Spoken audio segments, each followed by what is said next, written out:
Oh, oh,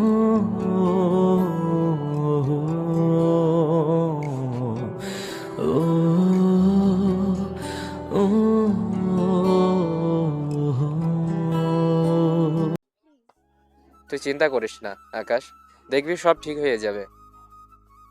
আকাশ, রবিন ঠিক বলছে। দেখবি সব ঠিক হয়ে যাবে। তাই যেন হয় রে। আমার কিছু হয়ে গেলে না আমি মরে যাবো।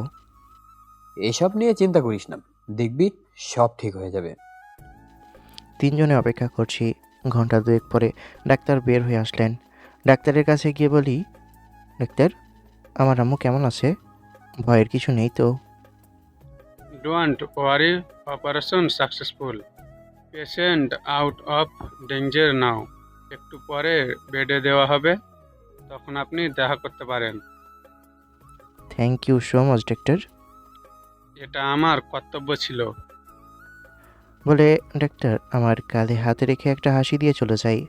আমি রবিন সায়নকে জড়িয়ে ধরি। সায়ন আর রবিন আর আমি আম্মুর কেবিনে গিয়ে দেখি আম্মু ঘুমিয়ে আছে। আমার পাশে বসে কপালে চুমু দিয়ে আমার হাত ছড়িয়ে ধরে বসে থাকি। একটু পরে আমার সেন্স ফিরলে সায়ন ডক্টরকে ডেকে আনে। ডাক্তার আম্মুকে চেক আপ করে বলে, অল্প কিছুদিনের মধ্যে ওনাকে বাসায় নিয়ে যেতে পারেন। আর খেয়াল রাখবেন ওনার দিকে। বাড়ির কোনো কাজ কয়েক মাসের মধ্যেও যেন না করে। ঠিক আছে ডাক্তার। এরপর ডাক্তার আরও কিছু কথা বলে চলে যাই। আমি আমার হাত ধরে বসে বলি, এখন কেমন লাগছে আম্মু? আমার ছেলে আমার কাছে থাকলে আমি কি খারাপ থাকতে পারি? ও তাই না আন্টি, আকাশই শুধু তোমার ছেলে, আমরা বুঝি তোমার কেউ না। তোরাও আমার ছেলে, আয় আমার কাছে। শায়ন আর রবিন আমার কাছে যেতেই আম্মু ওদের কপালে চুমু দিয়ে বলে, তোদের খুব কষ্ট হচ্ছে তাই না? না আন্টি, আমাদের একটুও কষ্ট হয়নি। তোমার জন্য তোমার 3 ছেলে সব করতে পারবে। আচ্ছা আকাশ, তুই আন্টির পাশে থাক, আমি বাড়ি থেকে কিছু খাবার নিয়ে আসি। আচ্ছা তাড়াতাড়ি আসিস, আর এই নে টাকা নিয়ে যা। তোর থেকে টাকা নিতে হবে কেন, আমার কাছে আছে। এত রেগে যাচ্ছিস কেন? আমি তো এমনি বললাম। আচ্ছা থাক তুই, আমি খাবার নিয়ে আসি। বলে রবিন চলে যায় খাবার আনতে। আমি আম্মুর হাত ধরে বসে আছি। আম্মু আমার মাথায় হাত বুলিয়ে দিচ্ছে। কি রে এরা, ওই ছেলেটা কি ভার্সিটি দেখছিস না যে একদিনের মার খেয়ে ভার্সিটি আসা বন্ধ করে দিয়েছে নাকি? ইমনের কথা শুনে সবাই শব্দ করে হেসে দেয়। ছোঁয়া বলে, ছোট লোকটা ওর মাকে নিয়ে হাসপাতালে গেছে। আর মজার কথা কি জানিস তোরা? হসপিটালে গেছে, এখানে আবার তুই মজা পেলি কোথায়? মজা তো হতো তখনই যদি ভার্সিটি আসতো আর আমরা ওর খিস্তি করতাম। আরে গাধা, আগে পুরো কথাটা তো শুনবি। আচ্ছা ঠিক আছে, শুনছি, বল তুই। ওই ছোট লোকটা এখন থেকে আমাদের এরা চাকর। এরা, ছোঁয়া যা বলছে সেটা কি সত্যি, নাকি ওই ছেলেটা তো চাকর? তা কিভাবে হলো? এরপর আমি সব কিছু বলি। সব কথা শুনে সবাই হাসছে। ইমন বলে, এবার আরো বেশি মজা হবে, এখন ইচ্ছা মতো অপমান করা যাবে। যা বলেছিস। আচ্ছা চল, ক্লাস শুরু হবে, ক্লাসে যাই। বলেই সবাই ক্লাসে চলে যায়। ক্লাস শেষে সবাইকে বিদায় দিয়ে ছোঁয়া আর আমি বাসায় চলে আসি। বাসায় আসতেই আব্বু বলে, কিরে মা, কেমন কাটলো ভার্সিটি আজকের দিন? খুব ভালো আব্বু, তুমি কোথাও যাচ্ছ নাকি? দিন উত্তরপাড়ার করিমের ছেলে নাকি রাতে চুরি করেছে, ওইটার বিচার করতে যাচ্ছি। আচ্ছা তুই খেয়ে রেস্ট কর, এসে কথা হবে কেমন? আমি আব্বুকে ঠিক আছে বলে রুমে এসে ফ্রেশ হয়ে চেঞ্জ করে খাবার খেয়ে শুয়ে থাকি। এভাবেই দেখতে দেখতে কেটে যায় আরও 2টা দিন। আজ আম্মুকে নিয়ে বাসায় চলে আসব। হাসপাতালের সকল ফর্মালিটি শেষ করে আম্মুকে নিয়ে বাসায় চলে আসি। আম্মুকে রুমে শুয়ে দিয়ে মাথার পাশে বসে আছি। আম্মু বলে, এখন তুই গিয়ে একটু রেস্ট নে বাবা। আজ 4 দিন ধরে আমার জন্য ঠিক মতন ঘুমাতেও পারিসনি। ঠিক আছে আম্মু, তুমি চিন্তা করো না। চিন্তা করবি না। কোনো অবস্থা হয়ে গেছে তোর, চোখের নিচে কালো দাগ পড়ে গেছে। আমি এখন ঠিক আছি, তুই গিয়ে একটু ঘুমা বাবা। আচ্ছা যাচ্ছি, কিছু প্রয়োজন হলে আমাকে ডাকবে, নিজে নিজে কিছু করতে যাবে না। ডাক্তার কি বলেছে মনে আছে তো? হুম, মনে আছে, ডাকবো তোকে। এখন কি একটু ঘুমা। ঠিক আছে বলে রুমে এসে বিছানায় শরীরটা এলিয়ে দিতেই ঘুমের রাজ্যে হারিয়ে যায়। বিকেলে বাড়ির উঠানে দাঁড়িয়ে আব্বুর সাথে কথা বলছি, তখন ছোঁয়া এসে বলল, ছোট লোকটা তো বাসায় এসেছে ইরা। তা কবে থেকে আসছে তোদের এখানে? আচ্ছা বাসায় আসছে নাকি? আমি তো জানতাম না। বিকেল ওদের বাসায় গিয়ে বলে আসবো কাল থেকে আসতে, আর কাল থেকে আমার টর্চার শুরু। তোরা ভেতরে গিয়ে গল্প কর, আমি একটু বাহির থেকে আসছি। দুপুরে ঘুম থেকে উঠে রান্না করার জন্য রান্নাঘরে যেতে দেখি রবিন আর সায়ন খাবার নিয়ে এসেছে। আমাকে বলে, কিরে, তুই রান্নাঘরের দিকে যাচ্ছিস কেন? আমরা থাকতে তোকে রান্না করতে হবে না। আন্টি যতদিন সুস্থ না হচ্ছে আমরা খাবার নিয়ে আসবো। যা গিয়ে গোসল করে আই, আমরা আন্টির কাছে আছি। ঠিক আছে বলে চলে যাই গোসল করতে। গোসল করে এসে আম্মুকে খাইয়ে দিয়ে মেডিসিন খাইয়ে দেই। এরপর নিজেও খেয়ে নিই। মনে মনে বলি, মনে মনে ঠিক করি কাল থেকে ইরাপুদের বাসায় কাজ করতে যাব। ওনাদের জন্যই আজ আমার আম্মুকে বাঁচাতে পেরেছি। ওনাদের ঋণ শোধ করতে পারবো না। আজ বিকেলে গিয়ে বলে আসবো কাল থেকে আসবো। যেমন ভাবা তেমন কাজ। আম্মু ঘুমিয়ে আছে, এ দেখে ঠিক করি এখনই গিয়ে বলে আসি। তাই চলে আসলাম ইরাপুদের বাসায়। এসে দেখি ইরাপু আর ছোয়াপু কোথাও যাচ্ছে। আমাকে দেখে ইরাপু আমার কাছে এসে বলে, ভালোই হলো তুই এসেছিস, আমি যেতে চেয়েছিলাম। তা কবে থেকে কাজ শুরু করছিস চাকর? ইরাপুর মুখ থেকে চাকর কথাটা শুনে রাগ হচ্ছে না। ভুল তো কিছু বলেনি। আমি তো নিজেই ওনাদের বাসার চাকর হব বলে টাকা নিয়েছি। জি আপু, কাল থেকে আসবো সেটাই বলার জন্য এসেছি। এই ছোট লোকের বাচ্চা, ম্যাডাম বলে ডাকবি আজ থেকে আমাকে। আমার বাসার চাকরের মুখ থেকে আমি আপু শুনতে চাই না। ঠিক আছে ম্যাডাম, তাই বলবো। এখন আমি আসি। যা, আর কাল সকালে ঘুম থেকে উঠে যেন তোকে আমাদের বাসায় দেখতে পাই। জি ম্যাডাম, তাই হবে। এখন আমি আসি বলে চলে আসি বাসায়। পরের দিন সকালে ঘুম থেকে উঠে আম্মুকে খাইয়ে দিয়ে মেডিসিন খাইয়ে দিয়ে বলি, আমাকে কাজে যেতে হবে আম্মু, তুমি শুয়ে থাকো। আর কিছুর প্রয়োজন হলে আমাকে কল করো, আমি চলে আসবো। কাজে যাবি মানে? তুই কিসের কাজ করিস? আর ভার্সিটি না গিয়ে তুই কাজ করবি? আমাদের মতো গরিবদের পড়ালেখা করতে হয় না আম্মু, তুমি এসব নিয়ে ভেবো না। আমি আসছি, লেট হলে আবার মালিক রাগ করবে। আমার জন্য তুই পড়ালেখা ছেড়ে দিবি বাবা? অভাগী মা, যে নিজের ছেলের জন্য কিছুই করতে পারলাম না। এসব কথা বলো না আম্মু, তুমি আমার জন্য অনেক করেছো।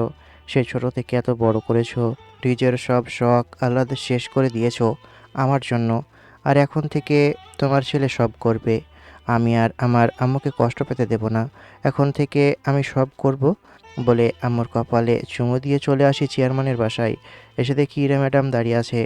আমাকে দেখে আমার কাছে এসে ঠাস করে একটা থাপ্পড় দিয়ে বলে, ছোট লোকের বাচ্চা, তোকে বলেছি না আমি ঘুম থেকে উঠে জানো তোকে আমার বাসায় দেখি। লেট হলো কেন তোর? আসলে ম্যাডাম, আম্মু এখনও কিছুটা অসুস্থ, তাই আম্মুকে খাবার খাইয়ে মেডিসিন খাইয়ে দিয়ে তারপর আসলাম।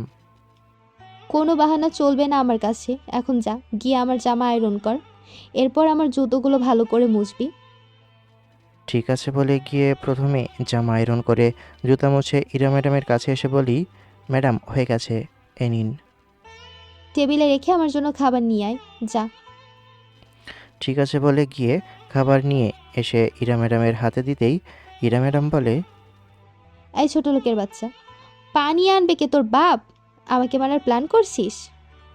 আমি এখনই নিয়ে আসছি ম্যাডাম বলে গিয়ে পানি এনে সামনে রাখতেই ইরা ম্যাডাম বলে, আমার রুমে ভালো করে সব কিছু পরিষ্কার করে গুছিয়ে রাখ, আর তাড়াতাড়ি করবি। আমার সাথে ব্যাগ নিয়ে ভার্সিটিতে যাবি।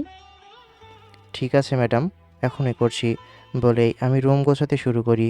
সব কিছু গুছিয়ে একটা বালতিতে করে পানি নিয়ে এসে পুরো রুম মুছে মাত্র একটু বসেছি। ইরা ম্যাডাম এসে আমার গালে থাপ্পড় দিয়ে বলে, শুধু কাজে ফাঁকি দাও, ওঠ, আমার ভার্সিটির সময় হয়ে গেছে।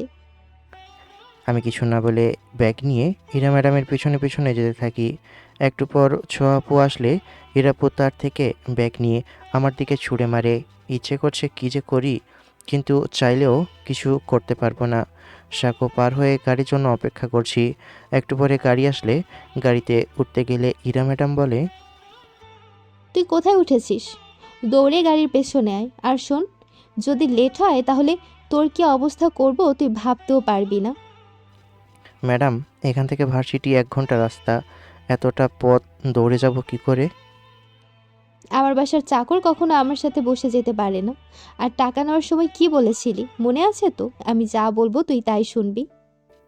আর কিছু না বলে মাথা নিচু করে বলি, মনে আছে। এরপর গাড়ি চলতে শুরু করে আর আমি গাড়ির পিছনে পিছনে দৌড়াতে থাকি। ভার্সিটি পৌঁছাতে 20 মিনিট লেট হয়ে যায়। এতটা পথ দৌড়ে পুরো শরীর ঘেমে গেছে, পাগুলো আর চলছে না। ইরা ম্যাডাম আমার কাছে এসে আমার গালে থাপ্পড় দিয়ে বলে, এই ছোট লোকের বাচ্চা, তোর জন্য আমার প্রথম ক্লাস মিস হয়ে গেল। তোকে বলেছিলাম না লেট যেন না হয়। 20 মিনিট কেন লেট হলো তোর?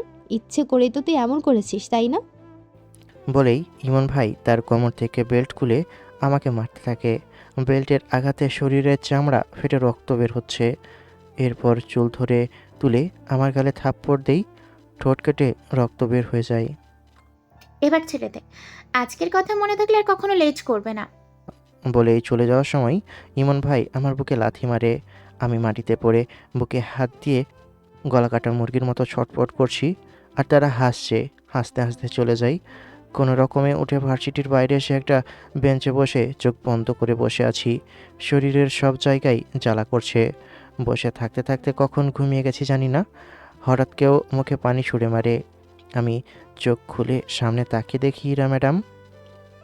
এই ছোট লোকের বাচ্চা, তোকে কি ঘুমিয়ে থাকার জন্য এনেছি নাকি?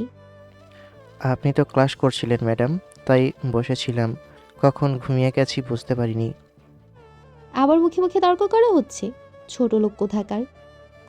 বলে আমার গালে থাপ্পড় দেই। এতটা জোরে থাপ্পড় মেরেছে ঠোঁট কেটে আবারও রক্ত বেরিয়ে যায়। ইমন ভাই বলে, এই নে টাকা, আর গিয়ে আমার জন্য সিগারেট নিয়ে আয়, আর 2 টাকা থাকবে, ওইটা তোর বকশিস। জি ভাই, আমি এখনই এনে দিচ্ছি। বলেই টাকা নিয়ে গিয়ে দোকান থেকে সিগারেট এনে দিতেই ইমন ভাই বলে, এই শালা ছোট লোক, জ্বালিয়ে আনিসনি কেন? হ্যাঁ, এখন কি তোর বাপ ম্যাচ দিয়ে এসে জ্বালিয়ে দিয়ে যাবে? আমি এখনই জ্বালিয়ে নিয়ে আসছি ভাই। বলেই আবার দোকানে গিয়ে সিগারেট জ্বালিয়ে এনে ইমন ভাইয়ের হাতে দেই। আরও কিছু সময় ওখানে থেকে ইরা ম্যাডামকে নিয়ে বাসায় চলে আসি। বাসায় আসতেই ইরা ম্যাডাম বলে, এই নে সব জামা কাপড়গুলো ভালো করে ধুয়ে রোদে শুকাতে দে, আর এর আগে আমার খাবার রুমে দিয়ে যা। খুব ক্ষুধা পেয়েছে ম্যাডাম, কিছু খেয়ে তারপর কাপড়গুলো ধুই। এখানে তোকে খাবার খাওয়ার জন্য রাখিনি, চুপচাপ গিয়ে কাজ কর, আর রাতে বাসে গিয়ে একেবারে খাবি। এখন যা আমার চোখের সামনে থেকে। আমি আর কিছু না বলে মাথা নিচু করে গিয়ে ইরা ম্যাডামের জন্য খাবার নিয়ে এসে তার রুমে রেখে আমি গিয়ে সব কাপড়গুলো ধুয়ে রোদে শুকাতে দিচ্ছি। তখন কোথা থেকে আম্মু দৌড়ে এসে আমার সামনে দাঁড়িয়ে কান্না করতে করতে বলে, তুই এসব কি করছিস বাবা? তুই আমাকে বাঁচাতে চেয়ারম্যানের বাসায় চাকর কেন হয়েছিস? কি করেছে আমার ছেলেটাকে মেরে? তুই কেন এগুলো করতে গেলি? আমি মরে গেলে মরে যেতাম। শরীরে সব জায়গায় ফেটে রক্ত বের হচ্ছে। আম্মু তুমি এখানে কেন এসেছো? আর কে বলেছে তোমাকে আমি এখানে? রবিন আর সায়ন আমাকে সব বলেছে। তুই ছাড় এগুলো। আমি আজ থেকে চেয়ারম্যানের বাড়িতে চাকরানির কাজ করব। ওরা তোকে মেরে ফেলবে। না আম্মু, আমার কিছু হবে না। তুমি এই অসুস্থ শরীর নিয়ে বাড়ি থেকে বের হয়েছো কেন? তোমার কিছু হয়ে গেলে? নিজের ছেলে এমন কষ্টের কথা শুনে কোনো মা বসে থাকতে পারে না রে বাবা। তুই আমাকে দে, আমি করছি।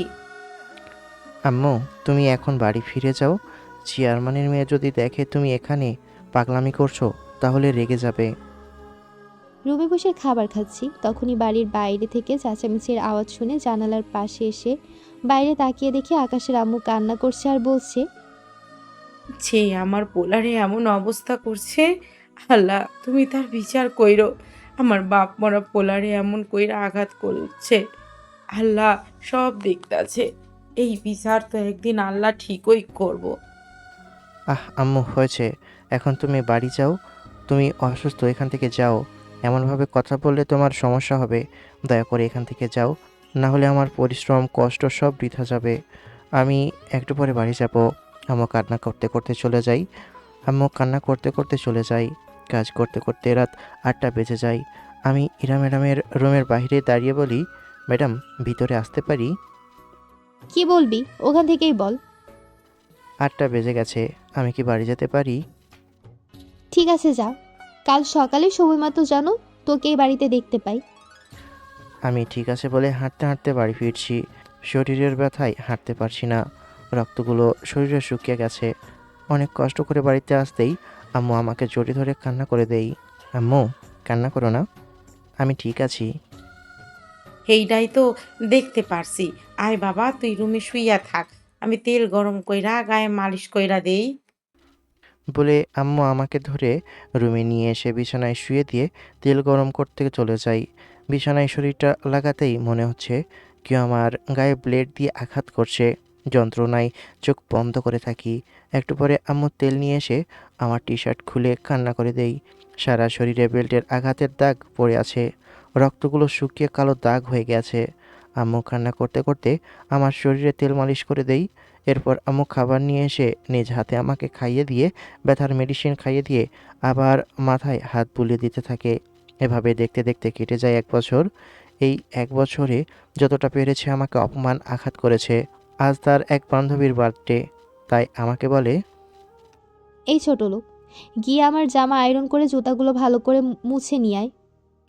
আমি কিছু না বলে গিয়ে জামা আয়রন করে ইরা ম্যাডামকে দিয়ে গিয়ে জুতা মুছে রুমে এসে দেখি উনি ড্রেস চেঞ্জ করছে। আমি উল্টো দিকে ঘুরে যাই। ইরা ম্যাডাম আমাকে দেখে একটা ওড়না বুকের উপর নিয়ে বলে, এই ছোট লোকের বাচ্চা, আমার পারমিশন ছাড়া আমার রুমে কেন ঢুকেছিস? বের হ আমার রুম থেকে, জানোয়ারের বাচ্চা। আমি জুতো রেখে রুম থেকে বের হয়ে উঠানে দাঁড়িয়ে আছি। একটু পরে ইরা ম্যাডাম হাতে করে একটা লাঠি এনে কিছু না বলে আমাকে ইচ্ছে মতো মারতে থাকে। কয়েকটা বাড়ি আমার মুখেও লেগেছে, নাক ফেটে রক্ত বের হচ্ছে। মার থামিয়ে বলে, আমার রুমে আমার পারমিশন না নিয়ে ঢোকার শাস্তি এটা। আজকের পর আর কখনো যদি এমন ভুল করিস তাহলে জানে মেরে ফেলবো। আর এসব সংসেজে দাঁড়িয়ে না থেকে আমার রুম থেকে উপহারের বক্সটা নিয়ে আমার সাথে আয়। মাথা নিচু করে গিয়ে ইরা ম্যাডামের রুম থেকে উপহারের বক্স নিয়ে ম্যাডামের পিছনে পিছনে হাঁটতে থাকি। হাঁটতে হাঁটতে অটো স্ট্যান্ডে চলে আসি। আমি হাঁটতে গেলে ইরা ম্যাডাম বলে, আজকে এমনি লেট হয়ে গেছে, হাঁটতে হবে না, গাড়িতে ওঠ। আমি ঠিক আছে বলে গাড়িতে উঠে বসি। একটু পর তার ফ্রেন্ডের বাসায় চলে আসি। গাড়ি থেকে নেমে ইরা ম্যাডাম ভাড়া দিয়ে আমার হাত থেকে বক্স নিয়ে বলে, এখানেই থাক, কোথাও যাবি না, আমি কিছুক্ষণ পর আসছি। আমি ঠিক আছে বলে একটা গাছের নিচে বসে আছি। কয়েক ঘন্টা পর সবাই বাসা থেকে বের হয়ে যাচ্ছে, কিন্তু ম্যাডাম বের হচ্ছে না। হঠাৎ ছাদের দিকে চোখ যেতেই দেখি কয়েকটা ছেলে একটা মেয়ের সাথে জোর জবরদস্তি করছে। লেট না করে দৌড়ে বাসার ভিতরে গিয়ে দেখি সোয়াপু সহ আরও কিছু ছেলে মেয়ে মদ খেয়ে এখানে সেখানে পড়ে আছে, কিন্তু ইরা ম্যাডাম নেই এখানে। ছাদের ওই মেয়েটা আবার ইরা ম্যাডাম নয়তো। দৌড়ে ছাদে এসে দেখি 3টা ছেলে একটা মেয়ের হাত পা ধরে আছে, আর একটা ছেলে তার প্যান্টের বেল্ট খুলছে। আমি আশেপাশে তাকিয়ে একটা লাঠি পেয়ে যাই, সেটা হাতে নিয়ে ছেলেটার মাথায় আঘাত করতে দেখি এ তো ইমন ভাই, আর মেয়েটার কেউ নয়, ইরা ম্যাডাম। বাকি ছেলেগুলো আমার দিকে তেড়ে আসলে সবাইকে ইচ্ছে মতো পিটাই লাঠি দিয়ে। ইরা ম্যাডাম উঠে এসে আমাকে জড়িয়ে ধরে কান্না করে দেই। আমি ইরা ম্যাডামকে বলি, আমি আছি ম্যাডাম, আপনার ভয়ের কোনো কারণ নেই। এখন একটু ছাড়ুন, এই শালাকে একটু গিলিয়ে নেই। আকাশ, তুই কি ভুলে গেছিস এরা তোর উপর কত অত্যাচার করেছে? শুধু শুধু আমার সাথে শত্রুতা না করে আমার সাথে হাত মিলা, আর চল এই শালিকে আজ এমন অবস্থা করি যাতে আর কারোর সামনে মুখ দেখাতে না পারে। আমি ইরা ম্যাডামের দিকে তাকিয়ে দেখি অসহায় দৃষ্টিতে আমার দিকে তাকিয়ে আছে। আমি ইমনের বুকে লাথি দিয়ে বলি, উনি আমার মালিক, আমি ওনার বাসার চাকর, উনি যা ইচ্ছা করতে পারে। আমি আজও বলিনি তুই ভার্সিটিতে সবার সামনে আমাকে বেল্ট দিয়ে পিটিয়েছিলি, আর তোকে আমি পিটাবো বলে ওর কোমর থেকে বেল্ট খুলে ইচ্ছে মতো পিটাতে থাকি। বেল্টের আঘাতে নাক ফেটে রক্ত পড়ছে। সব শেষে জায়গা মতো একটা লাথি দিয়ে বলি, আর কোনোদিন বাপ হতে পারবি বলে মনে হয় না। এবার বিয়ে করে বউয়ের জন্য ভাড়া করে লোক নিয়ে আসিস, শালা হট।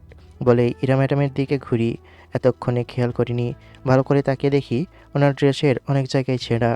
পরনের শার্টটা খুলে ওনার গায়ে পরিয়ে দিতেই শব্দ করে কান্না করে আমাকে জড়িয়ে ধরে। আরে ম্যাডাম, কি করছেন? ছাড়ুন আর চলুন, অনেক রাত হয়ে গেছে, বাড়িতে ফিরতে হবে। ইরা ম্যাডাম আমাকে ছেড়ে চোখের পানি মুছে হাঁটতে থাকে। আমিও পিছনে পিছনে হাঁটছি। এরপর বাসা থেকে বের হয়ে একটা গাড়ি নিয়ে দুজনে উঠে পড়ি। একটু পরে বাসায় আসতেই চেয়ারম্যান সাহেব তার মেয়ের এই অবস্থা দেখে আমাকে বলে, এই ছোট লোকের বাচ্চা, কি করিস তুই আমার মেয়ের সাথে? না আপু, আকাশ কিছু করেনি। আজ ওর জন্যই আমি এখানে তোমার সামনে দাঁড়িয়ে আছি। কি হয়েছে মা, বল আমাকে। এরপর ইরাবু কান্না করতে করতে তার আব্বুকে জড়িয়ে ধরে সব বলে। সব শুনে চেয়ারম্যান বলে, আমি ওই ইমনকে জানে মেরে ফেলবো। ওর এত বড় সাহস আমার মেয়ের গায়ে হাত দিয়েছে। কালকে সকালে আমি ওকে পুলিশের হাতে দিয়ে ইচ্ছে মতো মার খাওয়াবো। কিছু করতে হবে না চেয়ারম্যান সাহেব, আমি সব কয়েকটাকে ইচ্ছে মতো পিটিয়ে এসেছি। মনে হয় না 1 মাসের আগে হাসপাতাল থেকে বের হতে পারবে। ঠিক আছে, তুই এখন বাসায় যা। মা, রুমের ভেতর আয়। আব্বু আমাকে নিয়ে বাসার ভেতর যাচ্ছে। আকাশ সামনের দিকে তাকিয়ে চলে যাচ্ছে, আর আমি আকাশের দিকেই তাকিয়ে আছি, কিন্তু আকাশ একবারও পেছনে তাকাচ্ছে না। আকাশের মুখটা একবার দেখতে ইচ্ছে করছে, কিন্তু তাকাচ্ছেই না। একটু পর চোখের আড়াল হয়ে যায়। আমি রুমে এসে চেঞ্জ করে শুয়ে আছি। আমি বাসায় এসে আম্মুর সাথে কথা বলে রুম এসে চেঞ্জ করে আম্মুর সাথে খেতে বসেছি। আম্মু বলে, কিরে, তুই আজ খালি গায়ে বাসায় আসলি যে? তোর শার্ট কোথায়? ওই চেয়ারম্যানের মেয়ে আজও কি মেরছে? না আম্মু, আজ মারিনি। আসলে কি হয়েছে? এরপর আমি আম্মুকে সব বলি, কিন্তু আজকেও যে মেরেছে সেটা এড়িয়ে গেলাম আর মূল ঘটনা বলে ওটা কাটিয়ে দিলাম। আম্মু বলে, ভালো করেছিস বাবা। যতই খারাপ হোক, মানুষ তো, আর বিপদে কখনো তাকে সাহায্য না করে চলে আসবি না। আজ তোর জন্য চেয়ারম্যানের মেয়েটা বেঁচে গেল। খুব ভালো কাজ করেছিস। আমি খুব খুশি হয়েছি। এরপর আম্মুর সাথে কথা বলতে বলতে খাবার খাওয়া শেষ করি। আম্মুকে মেডিসিন খাইয়ে দিয়ে রুমে এসে শুয়ে পড়ি। সে কখন থেকে ঘুমানোর চেষ্টা করছি, কিন্তু ঘুম যেন আর চোখ থেকে হারিয়ে গেছে। বারবার শুধু আকাশের মুখটা চোখের সামনে ভেসে উঠছে। কত আঘাত করেছি আমি ওকে, মারতে মারতে শরীর থেকে রক্ত বের করে ফেলেছি। তাও কোনো প্রতিবাদ করা তো দূরের কথা, চোখের দিকে তাকিয়ে কথা বলেনি। যাকে শত্রু ভেবেছি আজ সেই আমার ইজ্জত বাঁচালো, আর যাদের বন্ধু ভাবতাম তারা আমার ক্ষতি করতে চাইলো। অনেক অন্যায় করেছি আকাশের সাথে। কাল আকাশ আসলে আমি ওর পা ধরে ক্ষমা চাইব। এমন আরও অনেক কথা ভাবতে ভাবতে ঘুমিয়ে যাই। পরের দিন সকালে ঘুম থেকে উঠে নাস্তা করে চলে আসি চেয়ারম্যানের বাসায়। ইরা ম্যাডাম উঠোনে বসে মোবাইল টিপছে। আমাকে দেখে বলে, আকাশ এসেছো? আমি তোমার জন্যই অপেক্ষা করছিলাম। আমি মনে মনে বলি, এর আবার কি হলো? আজ এত ভালো ব্যবহার করছে, তুমি করেও বলছে কেন? নিশ্চয় মনে মনে আমার উপর কিভাবে আরও বেশি অত্যাচার করা যায় তারই প্ল্যান করছে। আমাকে চুপ করে থাকতে দেখে ইরা ম্যাডাম বলে, কি হলো? ওখানে দাঁড়িয়ে আছো কেন? এসো, আজ আমি নিজের হাতে রান্না করেছি, একসাথে খাবো। ও ভাই, মারো মুঝে মারো। এ ক্যা হুয়া যে আমাকে খেতেই দিত না তার বাসায়, আর সেই মেয়ে বলছে একসাথে খাবার খাবে। আমি শিওর সকাল সকাল নেশা টেশা করেছে। না ম্যাডাম, আমি বাসা থেকে খেয়ে তারপর এসেছি। আপনি খেয়ে নিন, তারপর আপনার ড্রেস কোথায় দিন, আমি আয়রন করে দিচ্ছি। আপনার তো আবার ভার্সিটি যেতে হবে।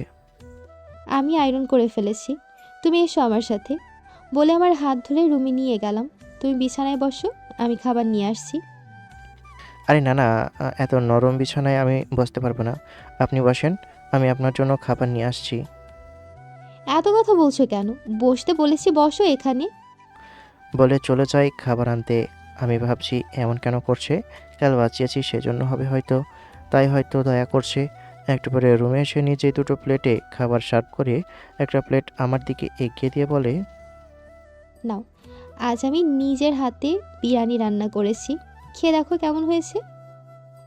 ম্যাডাম আমি এইমাত্র বাড়ি থেকে খেয়ে তারপর এসেছি, আপনি খেয়ে নিন। তুমি চাও আমি না খেয়ে ভার্সিটিতে যাই এখন? এটা আমি কেন চাইবো? তাহলে কথা না বাড়িয়ে খেতে শুরু করো। আচ্ছা ম্যাডাম, একটা কথা জিজ্ঞেস করি, যদি রাগ না করেন তো? রাগ করবো কেন? তুমি বলো কি জিজ্ঞেস করবে। আপনি অসুস্থ আছেন তো? না মানে নেশা টেশা করেনি তো? তোমার কেন মনে হচ্ছে আমি অসুস্থ? আর কেন মনে হচ্ছে আমি নেশা করেছি? না, আজ আসার পর থেকে এত ভালো ব্যবহার করছেন তো, তাই আর কি। তুমি চাও আমি তোমার সাথে খারাপ ব্যবহার করি? না না, আপনার হাতের মার খেতে খেতে শরীর এখন আর চলতে চায় না। আচ্ছা, এখন আর কথা না বলে খেতে শুরু করো। কিছু না বলে চুপচাপ খেতে শুরু করি। খাওয়া শেষ করে ম্যাডামের জুতো ধরতে গেলে, আজ থেকে আর করব না। কেন ম্যাডাম, আমি কি কোনো ভুল করেছি? না, তুমি কোনো ভুল করনি, এতদিন আমিই ভুল করেছি। আচ্ছা এখন চলো আমার সাথে, ক্লাসের সময় হয়ে গেছে। বলে ব্যাগ নিয়ে রুম থেকে বের হয়ে চলে আসি অটো স্ট্যান্ডে। এর সাথে কিছু আপু দাঁড়িয়ে আছে। ছোয়া আপু ইরা ম্যাডামের কাছে এসে বলে, কালকে সব কথা শুনলাম, আমি এখনো বিশ্বাস করতে পারছি না ইমন তোর সাথে এত নোংরা একটা কাজ করতে পারলো। চকচক করলেই সব সোনা হয়ে যায় না ছোয়া আপু? আপনাদের বন্ধু ছিল একটা কয়লা, আর কালকে তার আসল রূপটা সামনে এসে গেছে। এই ছোট লোকের বাচ্চা, তোকে কে কথা বলতে বলেছে আমাদের মাঝে? ছোঁয়া, আকাশে আর কখনো এই ধরনের কথা বলবি না। আর আকাশ ভুল কিছু বলেনি, এমন কয়লার চেয়েও যদি নিকৃষ্ট কিছু থাকে তাহলে তাই। কাল যদি আকাশ না থাকতো তাহলে আজ আমি এখানে থাকতাম না। সরি দোস্ত, আর কখনো বলবো না। মনে যেন থাকে। আর চল, ক্লাসের সময় হয়ে গেছে। এরপর অটোতে উঠে পড়ি। ইরা ম্যাডাম আমার পাশে বসেছে। খুব আনইজি ফিল হচ্ছে। ইরা ম্যাডাম বুঝতে পেরে বলে, কি হয়েছে তোমার? এমন করছো কেন? সমস্যা হচ্ছে আমার পাশে বসতে? না আসলে ঠিক তেমন না। আচ্ছা ঠিক আছে, তাহলে চুপচাপ বসে থাকো। আমি আর কিছু না বলে চুপচাপ বসে থাকি। একটু পরে চলে আসি ভার্সিটি। ইরা ম্যাডাম ভাড়া দিয়ে আমার হাতে 500 টাকার নোট দিয়ে বলে, এই নাও কিছু খাও, আর তোমার মোবাইল নাম্বার দাও, ক্লাস শেষ হলে আমি কল করব। আমি এখানেই আছি ম্যাডাম, আর টাকা লাগবে না। উফ, বড্ড কথা বলো তুমি, যেটা বলছি সেটা করো তো। আর কি করার। টাকা নিয়ে মোবাইল নাম্বার দিতে ইরা ম্যাডাম আমার দিকে তাকিয়ে একটা মুচকি হাসি দিয়ে ছোয়াপুকে নিয়ে চলে যায়। কি রে, কি হয়েছে তোর? হঠাৎ আকাশকে তো কেয়ার করছিস? জুনিয়র ছেলেকে আবার ভালোবেসে ফেলিস নাকি? হ্যাঁ তোর এমন কেন মনে হচ্ছে যে আমি আকাশকে ভালোবাসি? না, তখন আমাকে কিভাবে ধমক দিলি, আবার তুই থেকে সোজা তুমি আসার সময় আকাশের দিকে তাকিয়ে মুচকি হাসলি। ডাল মে তো কুছ কালা হে। আচ্ছা, কাউকে বারবার দেখতে চাওয়া, তার জন্য রাতে ঘুমাতে না পারাটাকে কি ভালোবাসা বলে? বান্ধবী, এটাই তো প্রেমের লক্ষণ। তার মানে তুই আকাশকে ভালোবেসে ফেলেছিস? জানি না, তবে আজকাল ও আমাকে বাঁচানোর পর থেকে শুধু ওর সাথে ঘটা অন্যায়গুলো বারবার মনে পড়ছে। কাল সারা রাত ঘুমাতে পাইনি, শুধু আকাশকে দেখতে ইচ্ছে হয়েছে। তোর তো লাভ ফিভার হয়ে গেছে। তা আকাশকে কবে বলছিস তোকে ভালোবাসিস? আকাশ কি রাজি হবে আমাকে ভালোবাসতে? আমি এতদিন ধরে ওর সাথে যা করেছি, এরপরও কি আকাশ আমাকে ভালোবাসবে? আগে যা হয়েছে তার জন্য আকাশের কাছে ক্ষমা চেয়ে তোর মনের কথা বলে দে, রাজি হতে পারে। ঠিক আছে, তবে আজ বিকেলে ওকে নিয়ে কোথাও ঘুরতে যাব, আর তখনই বলে দেব আমার মনের কথা। এখন চল ক্লাসে যাই, বলে আমি ছোঁয়াকে নিয়ে ক্লাসে চলে যাই। ম্যাডাম চলে যেতেই আমি ভার্সিটির পাশের দোকানে গিয়ে একটা সিগারেট নিয়ে খেতে থাকি। একা একা কী করব বসে থেকে, তাই আশেপাশে ঘুরে দেখতে থাকি। হঠাৎ দেখি আমার ক্লাসমেট আয়শা। আয়শা আমাকে দেখে কথা বলতে আসে। ওর সাথে দাঁড়িয়ে দাঁড়িয়ে কথা বলছি। একটা ক্লাস শেষ করে ছোঁয়াকে নিয়ে বের হয়ে এসে আকাশকে খুঁজছি, কিন্তু জনাব তো কোথাও নেই। গেটের কাছে এসে আমি আকাশকে কল করতে গেলে ছোঁয়া বলে, আর কাল করতে হবে না, ওই দেখ তোর হিরো একটা মেয়ের সাথে হেসে হেসে কথা বলছে। ছোঁয়ার কথা শুনে সেদিকে তাকিয়ে দেখি সত্যি আকাশ একটা মেয়ের সাথে হেসে হেসে কথা বলছে। রাগে শরীর জ্বালা করছে আমার। আয়শার সাথে কথা বলছি, হঠাৎ কোথা থেকে ইরা ম্যাডাম এসে কিছু না বলে আমার হাত ধরে টানতে টানতে আমাকে ভার্সিটির পিছনে নিয়ে আসে। কি হলো ম্যাডাম, এভাবে কেন নিয়ে আসলেন? কিছু কি হয়েছে?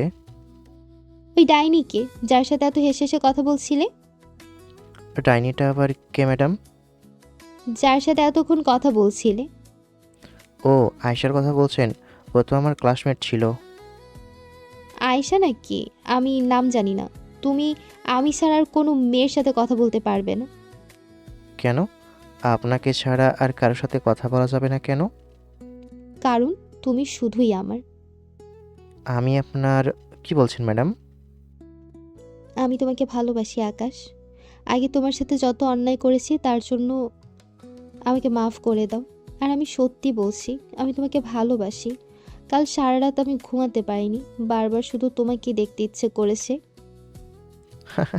সোফানি, আপনি আমাকে ভালোবাসেন? আপনি আমার মালিক আর আমি আপনার চাকর। এটা আপনি ভুলে যাবেন না ম্যাডাম। আমি কিছু জানি না আকাশ, শুধু এটুকুই জানি তোমাকে না পেলে আমি বাঁচতে পারবো না। তুমি যদি চাও তোমাকে দেওয়া প্রতিটা আঘাত আমাকে ফিরিয়ে দিতে পারো, তবু আমার ভালোবাসা ফিরিয়ে দিও না। আমি সত্যি তোমাকে খুব ভালোবেসে ফেলেছি। এটা আপনার ক্ষণিকের মোহ ম্যাডাম। আর তাছাড়া আপনার আব্বু এ সম্পর্ক কখনো মেনে নিবে না।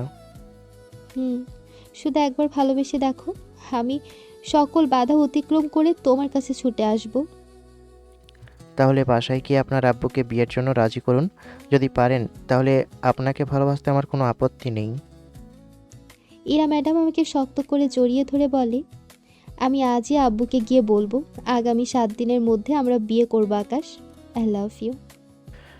আমি মনে মনে বলি, একবার শুধু তোর বাপকে রাজি কর, তারপর বিয়েটা হলে আমাকে করা আঘাতগুলোর এক একটা করে হিসাব নেব। তুই যদি মনে করিস আমি সব ভুলে গিয়েছি, তাহলে ভুল ভাবছিস। তোর দেওয়া আঘাতগুলো এখনও আমার শরীরে ঘা হয়ে দাগ হয়ে আছে। আমাকে চুপ থাকতে দেখে ইরা ম্যাডাম বলে, কি হলো, কথা বলছো না কেন? চলো আইসক্রিম খাই। এরপর ইরা ম্যাডামের সাথে গিয়ে আইসক্রিম খাই। আইসক্রিম খাওয়া শেষ হলে দুজনে বাসায় ফিরে আসি। চেয়ারম্যান সাহেব বাসায় আসার কিছুক্ষণ পরে, আব্বু, আমি আকাশকে বিয়ে করতে চাই। কি বলছিস মা? ও তো আমাদের বাড়ির চাকর, ওর সাথে তোর বিয়ে হয় কিভাবে? আব্বু, ও চাকর না, ওকে আমার খুব ভালো লাগে। তুমি যদি ওর সাথে আমার বিয়ে দাও তাহলে আমি খুব খুশি হব। ঠিক আছে মা, তুই যখন বলেছিস ওর সাথেই তোর বিয়ে দিব।